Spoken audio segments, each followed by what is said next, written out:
The galaxy was wide and endless and full of ancient light that had traveled for millions of years through the dark void, carrying whispers of forgotten ages and shadows of old battles. And for most civilizations, it was a sea of silence broken only by the hum of stars and the quiet turning of worlds. Yet one night the silence broke, and something new appeared on the edge of known space.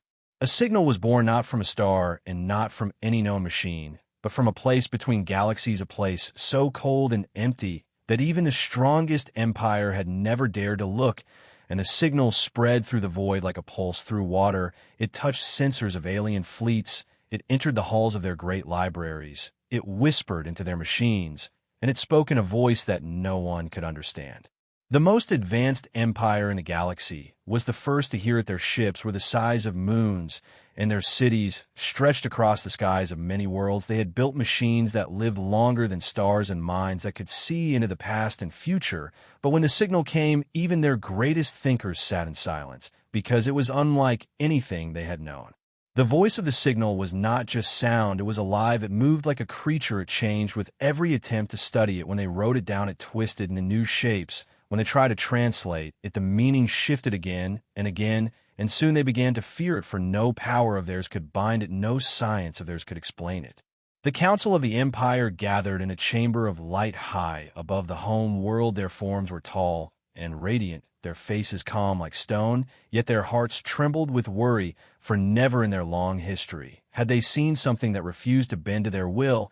And in that chamber, one elder spoke words that chilled them all. He said, "There is a prophecy from the old stars, a prophecy we have long forgotten, and it says that when the unknown comes only, Earth will have the answer." The word Earth passed through the chamber like thunder. A small world, a young species, a race they had watched, but never feared, a people of war and fire and endless struggle. They had been dismissed as primitive and reckless, yet the prophecy now pointed to them, and the empire did not laugh.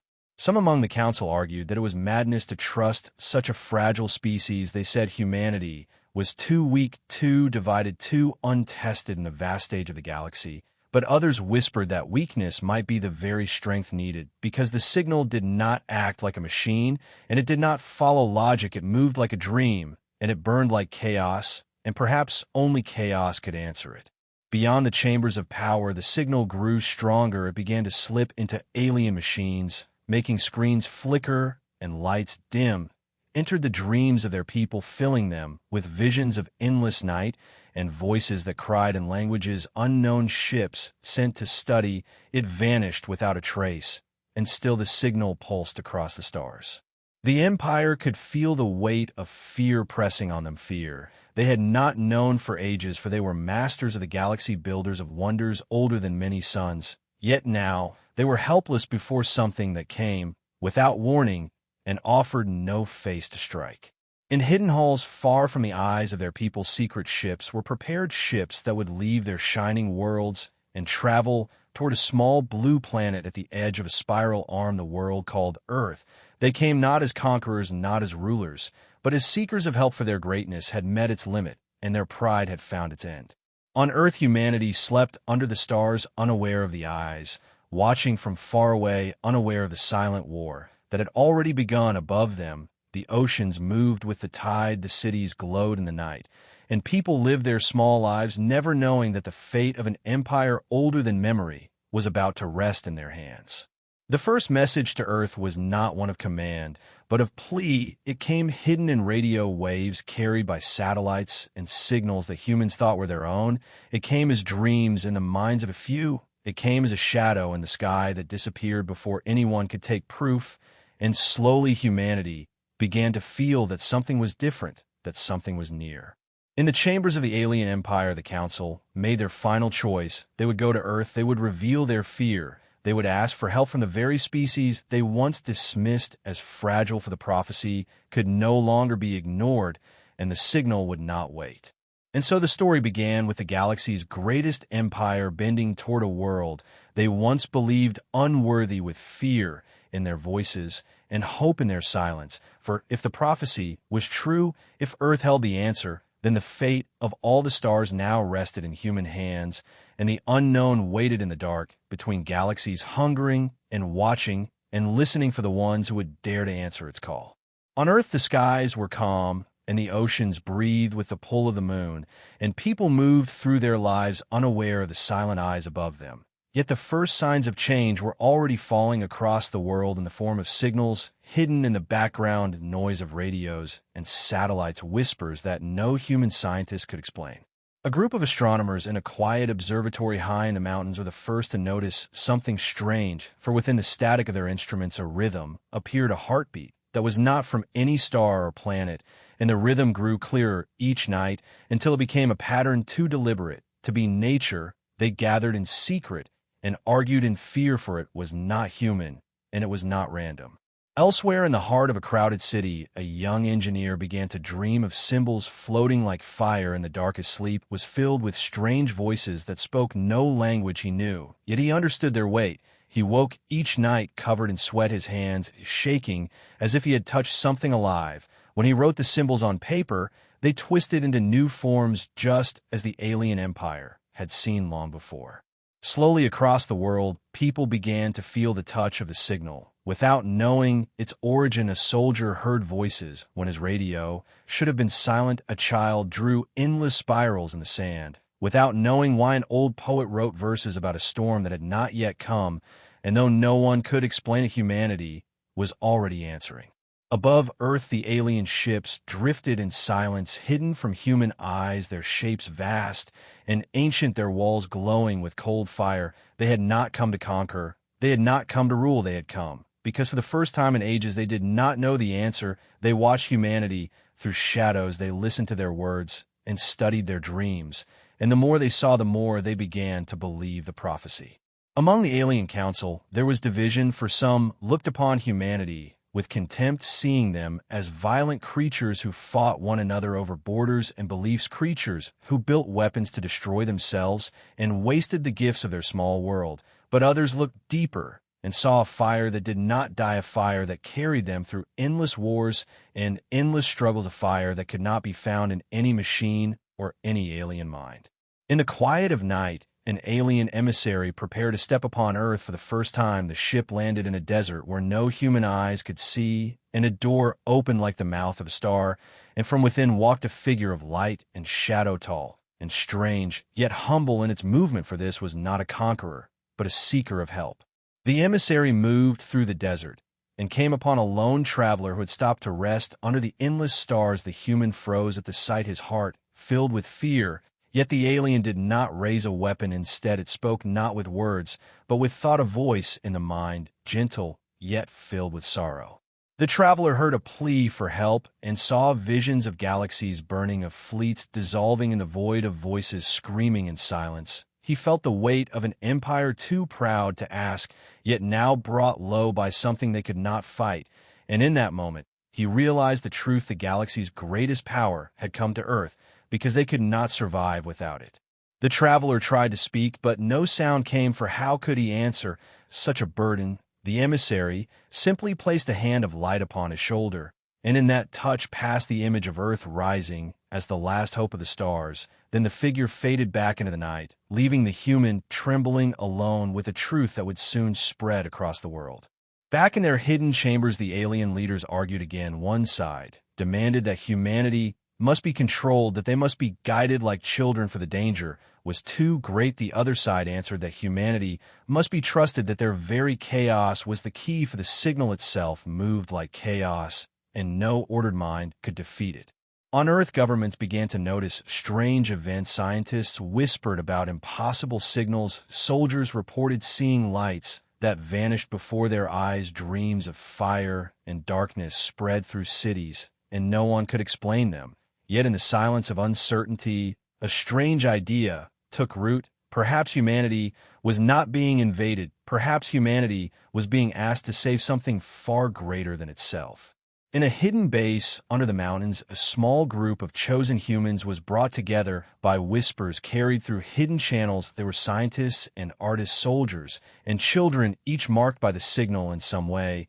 And though they did not yet understand why they were chosen, the alien emissaries appear before them, not as gods, not as rulers, but as beings broken by fear. The aliens showed them the living code and fragments, patterns that twisted and burned the mind, yet the humans did not collapse. They leaned closer. They sketched the shapes. They spoke of strange ideas, and their eyes lit with curiosity where alien minds had only known dread, and the council watched in awe, for in those fragile minds they saw something they could not find within themselves. The living code was not a machine. It was something that danced with thought, something that shifted with imagination, and logic alone could not bind it. But humanity, with its endless creativity and its stubborn refusal to yield, might be the answer, and though doubt still lingered, a new chapter was about to begin.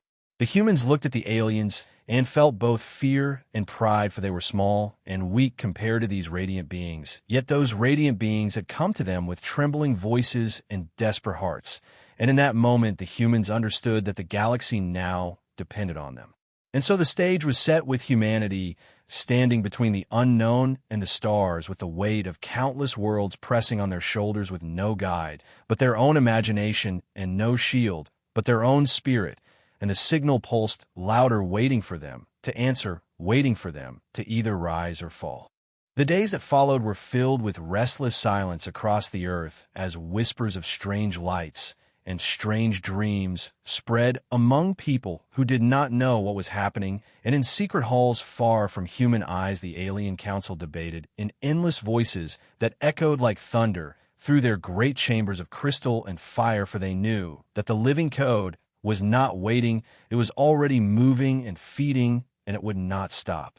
The alien empire had survived countless wars. They had crushed rivals who rose against them. They had built weapons that could split planets in half, yet none of that mattered now, because no blade, no fire, no machine could strike something that was not flesh or stone or steel. The living code was thought made alive. It was silence made into hunger, and it moved through the galaxy like a shadow without form. Humanity was brought deeper into the hidden places where stars were mapped across ceilings and machines hummed with alien light. They stood small and uncertain before the council, but their eyes were steady, for though they were afraid, they also felt a strange pride that the masters of the stars had turned to them for answers. The first test was placed before them, a chamber built by the aliens, a vast dome of silver that could hold the code in fragments like a cage of light within the dome. The living patterns twisted and burned, changing shape each time. They were looked upon alien minds who had entered the dome before had screamed and fallen, yet the humans stepped forward with courage. Among them was a scientist who had studied chaos theory on Earth, and he looked at the twisting lines and smiled, not in joy, but in recognition. He said, "This is not madness, this is a pattern within a pattern," and he began to trace shapes in the air with his hands while others watched in silence. An artist stood beside him, and where the scientist saw numbers, she saw colors, and where he saw rules, she saw stories. She painted the patterns with her voice, describing them as rivers and flames and storms, and suddenly the code shifted, as if listening, as if curious. A child no older than 12 stepped forward next, and with chalk she drew a simple circle on the floor, then another inside it, then lines that looked like the sun, and when the code saw this, it stopped moving for a moment, just a moment, but enough to make the council whisper in awe. The aliens who had watched this trial were shaken, for they had never thought in such ways. Their minds were trained for logic, and order. Their machines were made for precision. But here were humans using imagination, using dreams, using play, and it seemed to hold power against something even they feared. Yet not all were convinced. In the shadows of the chamber stood members of the council who despised the idea of giving trust to humanity. They whispered that humans were dangerous, that they were too unpredictable, too violent, that if given knowledge they might one day rise against the empire and claim the stars for themselves. This division grew stronger as more trials were held. In some, the humans failed, and the code struck back, showing them visions of endless dark oceans and screaming skies. And some of the humans collapsed in terror, yet others rose again, refusing to bow, and this spirit unsettled the doubters even more. The signal itself seemed to sense the struggle. It grew louder in the machines of the empire. It entered more dreams. It began to feed on fear itself, and wherever doubt was strongest, the code became stronger. Ships in distant systems reported lights devouring their engine stations, drifted silent. Without life, entire colonies vanished, leaving only empty husks floating in the void. The silent war had begun, and though no weapons fired, and no armies marched. The fear was spreading faster than any invasion, and the Empire knew that time was running out. In a hidden corner of the council chambers, a small group of alien leaders spoke in secret, plotting against the humans. They said that trusting them was too great a risk. They said that if the prophecy was true, then it could still be twisted, that humanity could be used as a tool and then erased before it grew too strong. Their whispers grew into plans, and their plans into betrayal, while the humans slept under alien stars, unaware that among their supposed allies there were those already sharpening invisible knives. Back on Earth, ordinary people continued to feel the signal in strange ways. Dreams of burning skies became common across continents. Radios hummed with unknown voices. Artists drew shapes that matched those seen by the council without knowing why, and a feeling of something vast and unseen pressed on the world like a storm waiting to break. The chosen humans felt the pressure most of all. Some began to doubt themselves, wondering if they had been chosen by mistake, wondering if they could truly stand against something that made even the greatest empire tremble. Yet each time the code struck, they found strength in their stubborn refusal to yield, for humanity had always been a race that stood against storms, no matter how hopeless. The aliens watched this spirit with awe, but also with fear, for they knew that spirit could one day be turned against them. The silent war was not just with the code, but within themselves, between those who believe humanity was salvation and those who believe humanity was danger. And so the stage grew darker with every passing day. The living code waited in the void, hungering and watching. The empire tore itself with doubt, and the humans stood caught in the center with the weight of the stars pressing on their shoulders.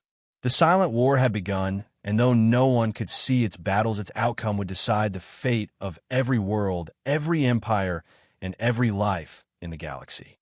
The Chamber of Silver stood at the heart of the alien citadel, glowing with lines of blue fire that pulsed like veins carrying light instead of blood. The walls curved in endless arcs, and in the center rose a dome of crystal that shimmered with the presence of the living code. This was the place where the first real trial would begin, and where the fate of both humanity and the Empire would be tested.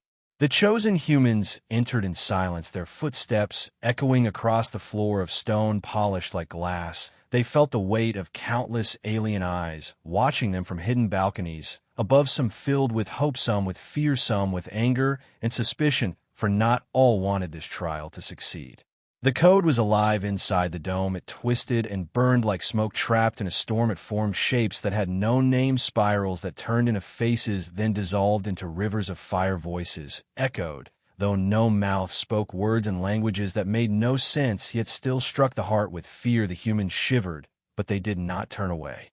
A soldier was the first to step forward, his body scarred from wars fought on Earth, wars of men against men, and he looked into the storm with eyes that had seen too much already. He whispered to himself that fear was only an enemy like any other, and he clenched his fists, not with weapons, but with will, and though the code rushed against him like a wave, he stood still, refusing to bend.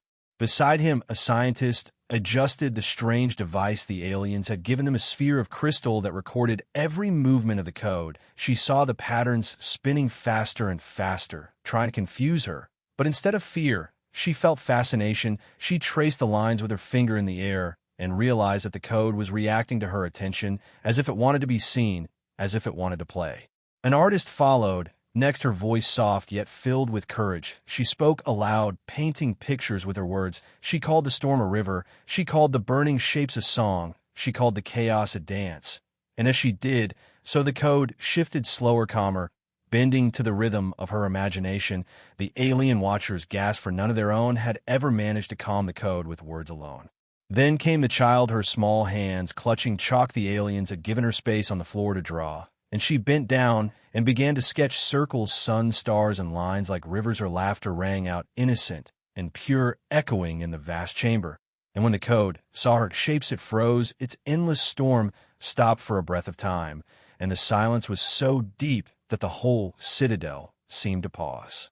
The council murmured with shock, their radiant faces turning toward each other, for never before had they seen the code hesitate. Never before had it listened to something so simple, so fragile, yet undeniable, for, in the innocence of a child, it found something that could not be broken. But the moment passed quickly, and the code roared back stronger its shapes twisting into claws, its voices rising into screams. It struck against the walls of the dome, and cracks of light spread. Like lightning, the chamber shook, and the humans fell to their knees, struggling against the pressure of a storm that was not wind, but thought itself. The aliens almost called the trial to an end, but the humans refused to surrender. The soldier lifted the child to her feet, telling her to keep drawing. The scientists shouted patterns to the artist, and the artist turned them into stories that calmed the storm, and together they fought not with weapons, but with imagination, with stubbornness, with courage, and the code raged, but did not consume them. Above in the hidden balconies, the division grew sharper. Some alien leaders saw hope shining in the humans and whispered that the prophecy was true. Others saw danger and whispered that humans could not be allowed to live once this war was done. One elder with eyes like burning suns declared that the humans must be protected, while another spat that they must be destroyed. The trial ended when the dome shattered into dust, yet the code retreated, not destroyed, but weakened, shaken, as if humanity had struck something deep inside it. The humans collapsed, exhausted, their bodies trembling, but their spirits unbroken, and the chamber filled with silence, broken only by the sound of alien voices whispering in awe and fear. The council gathered in secret after the trial, their arguments louder than ever. Some demanded more trials at once. Some demanded that humanity be given the highest secrets of the empire. Others demanded that humanity be removed before it was too late. Betrayal flickered like fire behind many eyes, and shadows deepened within the heart of the empire.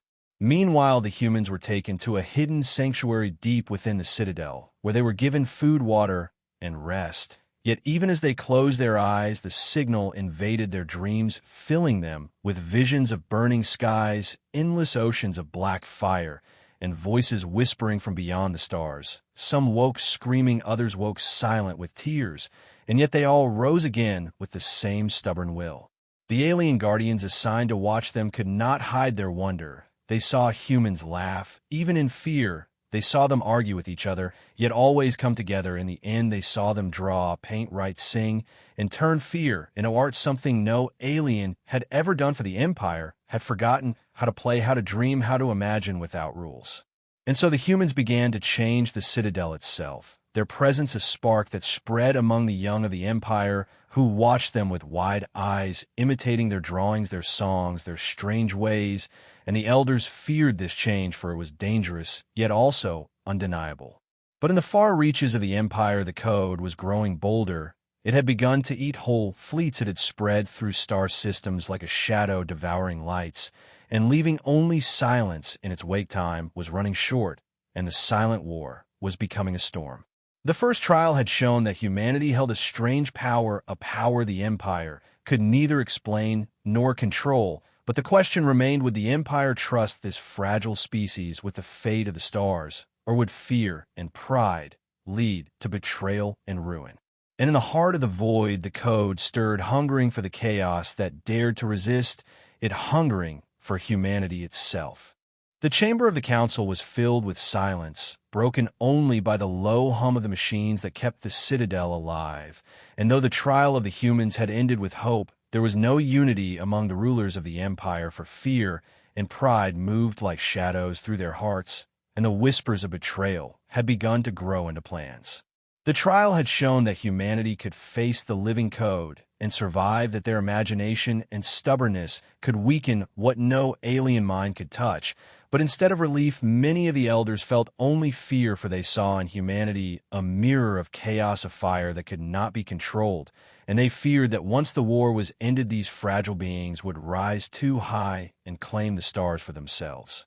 In secret halls, far from the eyes of the humans, a faction of alien leaders met, their faces hidden in the glow of blue fire. They spoke of prophecy and danger. They spoke of fear and control. They decided that the humans must be used to fight the code, but then removed before they could grow into a threat, and their voices rose like knives in the dark. Meanwhile, the humans rested in their sanctuary, unaware of the danger growing around them. Though even in their rest, the signal did not leave their minds. Each night was filled with visions of burning skies, of oceans of shadow, of faces twisted into screams, and each morning they woke with heavy hearts, yet they continued to work together, for they knew the galaxy depended on them. The soldier trained each day in silence, teaching the others how to stand against fear, reminding them that discipline was a shield stronger than any weapon. The scientist studied the fragments of the code, drawing maps of patterns that twisted like rivers through infinity. The artist painted visions of stars, consumed by flame, then painted stars reborn in light. The child continued to draw circles, suns, rivers, and every time she drew, the code trembled, somewhere in the deep void. But the traitors within the council would not wait. They sent agents into the citadel shadows, cloaked in silence, who carried fragments of the living code in hidden vessels. These agents released the fragments into one of the great starships anchored near the citadel, and in moments the code spread through the ship like fire, eating its engines, consuming its lights, twisting its halls into endless corridors of nightmare. The alarms of the citadel screamed as the starship shuddered, breaking apart from within. Voices cried across the void as the crew vanished in a silence. The council rushed to contain the disaster, but fear spread faster than light, for the code had reached the citadel itself, and the war was no longer distant, it was here.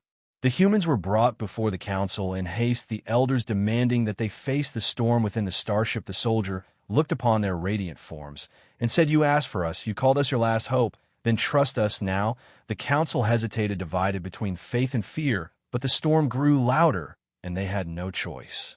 The humans entered the shattered starship, guided by alien guards who watched them with suspicion. The corridors twisted with shadows, the walls burned with symbols, the air was heavy with voices that spoke without sound. The guards faltered, trembling under the weight of visions, but the humans pushed forward, refusing to bend. The scientist touched the walls, her hands tracing the burning lines. She whispered that the code was spreading like a disease, looking for a mind to feed upon. The artist began to sing, her voice trembling, yet strong, painting pictures of rivers and skies. And for a moment the storm slowed. The child drew upon the broken floor, chalk against fire, her small circles glowing like suns, and the code recoiled in confusion. The soldier led them deeper, his steps firm, though his heart was heavy. He remembered the wars of Earth, the blood of comrades, the endless battles fought in mud and fire. He whispered to himself that fear was only another battlefield, and he held his ground even as the code formed shapes of faces from his past, crying out in pain. The traitors who had unleashed the code watched from afar, their plan unfolding with cruel joy, for if the humans failed, the Empire would see them as weak, and if they succeeded, the traitors could still move to erase them afterward. But they had not foreseen the stubborn will of humanity. At the heart of the starship, the humans reached the core where the code burned brightest, a storm of light and shadow swirling without end. They stood together, the soldier, the scientist, the artist, and the child, each offering their strength. The scientist mapped the chaos, the artist turned the map into song, the child drew the song into symbols. The soldier stood as their shield, and the code roared in fury, unable to devour them. The starship shook with power as the code struck again and again, but the humans refused to yield. Their voices rose together, not in words, but in spirit, and the storm began to break. The walls glowed brighter, then dimmed, the voices faded into silence, and at last the core stilled, leaving only darkness and the sound of human hearts still beating. The council was shaken when they saw the humans return alive, for the prophecy had spoken true, and there was no longer any doubt that humanity held something no alien could grasp. But the division within the council only deepened. Those who had faith now called for humanity to lead the war, while those who feared whispered louder that the humans must be destroyed before they grew too strong. The humans felt the weight of those eyes upon them, but they said nothing. They simply stood together, weary, yet unbroken, for they knew the war was far from over, and they knew that betrayal was waiting in the shadows, even closer than the code itself. And far beyond the stars, the signal pulsed again, hungering stronger than before, as if it too had felt the touch of humanity and was calling them deeper into the storm. The citadel was quiet after the broken starship was sealed, its halls filled with whispers that carried both awe and fear, for the humans had survived the impossible once more, and though many among the council now believed the prophecy to be true, others still spoke in hushed voices of danger and betrayal, for they could not understand how creatures so young and fragile could hold a power the Empire itself had lost. The humans were given a chamber of rest, yet their dreams were not their own, for the signal crept into their minds each night, filling them with visions of black oceans and endless storms. They woke with trembling hands, but also with fire in their eyes, for fear had always walked with humanity, yet humanity had always walked on through fear.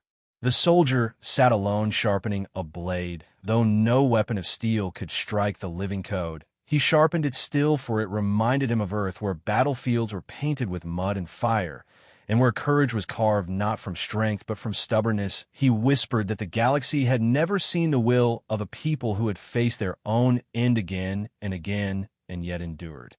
The scientist worked through the night, mapping fragments of the code upon glowing walls. She traced its movements with fingers raw and weary, yet her eyes were bright, for she saw patterns where others saw only chaos. She whispered that the code was like music written in fire, and that every song, no matter how strange, could be answered.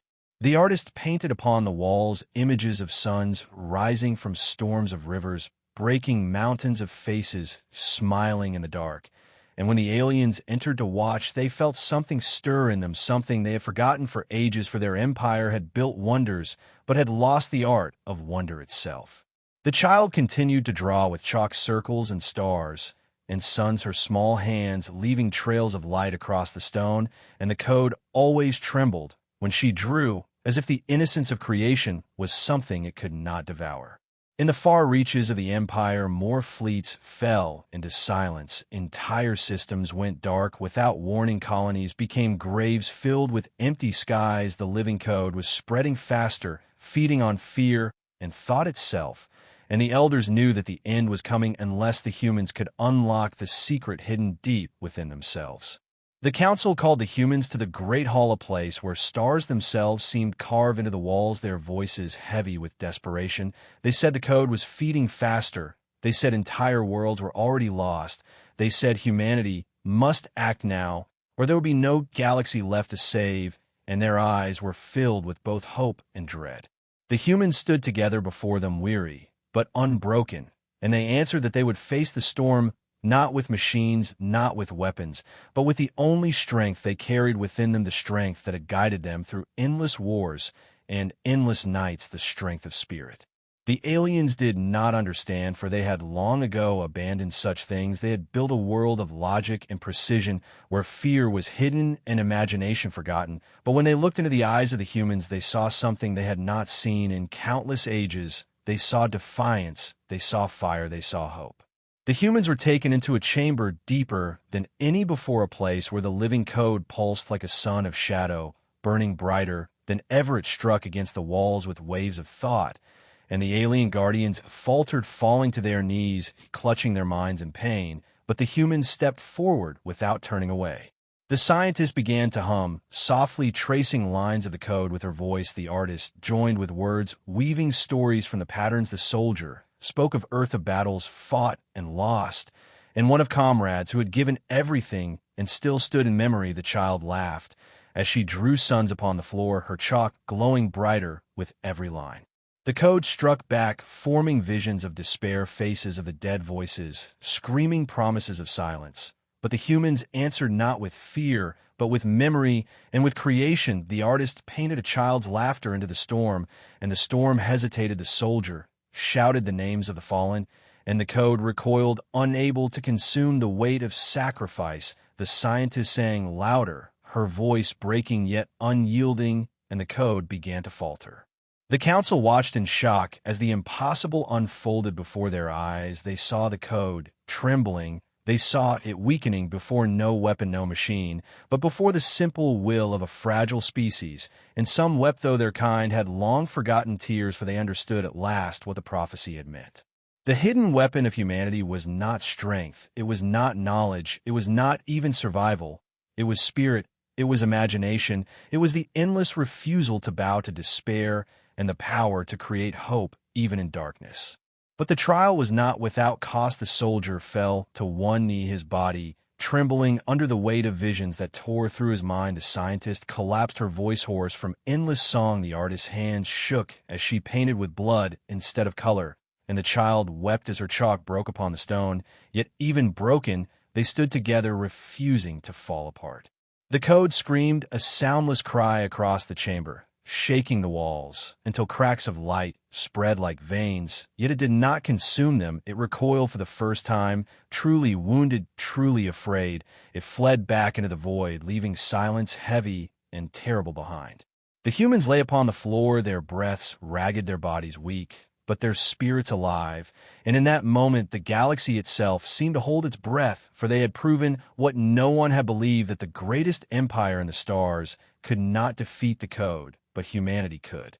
The council bowed their heads in silence, some in reverence, some in fear, for they now saw the truth, that the fate of the galaxy no longer rested in their hands, but in the hands of the fragile species they had once dismissed, and pride turned to ash within them.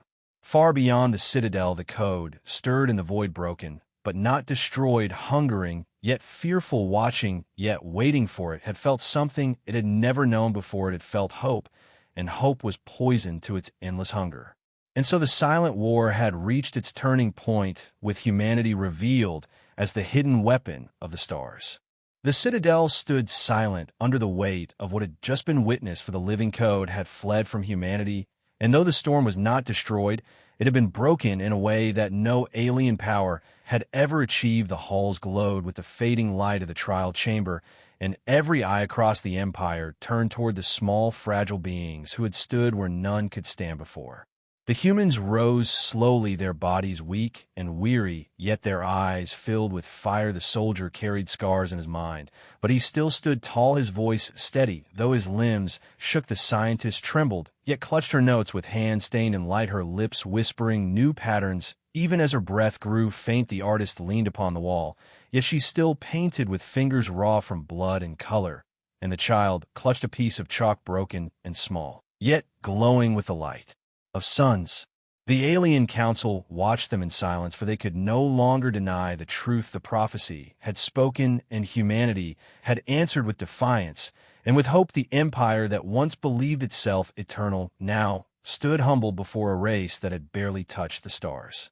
But the war was not yet won, for the code lingered in the void, wounded but not dead, hungering for vengeance, its voice spreading across the galaxy, louder than ever, striking at distant colonies, devouring more fleets, consuming the minds of those who faltered. The empire trembled, knowing that the final battle was still to come, and that without humanity they would not survive. The humans were summoned once more before the council, the chamber vast and filled with light and shadow. The elders spoke, their voices heavy with both fear and awe. They said that the fate of every world now rested upon the shoulders of humanity. They said the code would soon strike the citadel itself. They said only humans could face it, for the empire had no power left. The soldier looked at them and answered with simple words that carried the weight of earth. He said humanity would stand, humanity would fight, humanity would not yield. For this was what it meant to be human. The council bowed their radiant heads, for they knew they had no other hope. When the final storm came, it was not in whispers, it was in fury. The void itself seemed to burn as the code gathered around the citadel, its shapes vast beyond comprehension, rivers of fire, spirals of screams, oceans of black light. It struck against the walls of the citadel with fury that shattered fleets and crushed defenses. The empire wept, for their wonders could not hold. But the humans stepped forward into the heart of the storm, their bodies frail, their weapons none, their spirits unbroken. The scientist raised her hands, tracing lines of fire into new maps. The artist turned those maps in a song, her voice breaking yet rising above the storm. The soldier shouted the names of Earth battles and sacrifices, his voice a shield of memory. The child laughed through tears, drawing suns upon the floor, and every sun pushed the darkness back.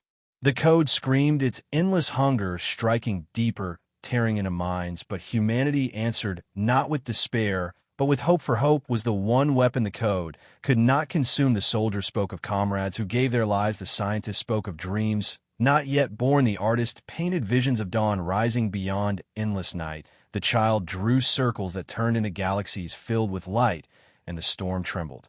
The council and the empire watched in silence as the impossible unfolded before their eyes. They saw the code falter. They saw it break, not by machines, not by weapons, but by spirit and imagination, by sacrifice and unity, by humanity itself. and they knew the prophecy had been true from the first whisper of its words. The code tried one final strike, forming visions of Earth burning, oceans of blood, skies filled with ash, but the humans stood together, holding hands, their voices rising as one, not in fear, but in defiance. They gave not only their minds, but their hearts, and in that moment the code felt something it had never known. It felt love, it felt unity, it felt sacrifice, and it could not survive. The storm collapsed upon itself, folding into silence. The void grew quiet, the voices faded, the darkness shrank, until nothing remained but the echo of hope carried across the stars, and in that silence the galaxy was saved. The humans fell to their knees, exhausted, their bodies broken, their spirits blazing. The soldier's eyes closed, yet his hands still clenched in defiance. The scientist whispered patterns. Even as she fainted, the artist painted with her last breath a vision of stars reborn. The child's chalk broke at last, leaving a final sun glowing upon the floor, and the galaxy itself seemed to bow before them. The council rose in silence, their radiant faces bent low before humanity. For the first time in history, the masters of the stars bent their heads to Earth. The most advanced civilization in the galaxy acknowledged that it had been saved not by its power, not by its pride, but by the fragile species it had once dismissed and forgotten.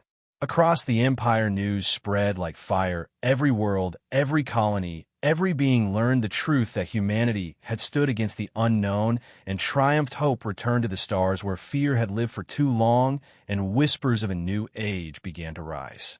The humans were carried from the chamber, not as prisoners, not as tools, but as saviors. The empire bowed and swore that Earth would never be forgotten, that the galaxy would never again look upon humanity as weak, for they had changed the fate of all.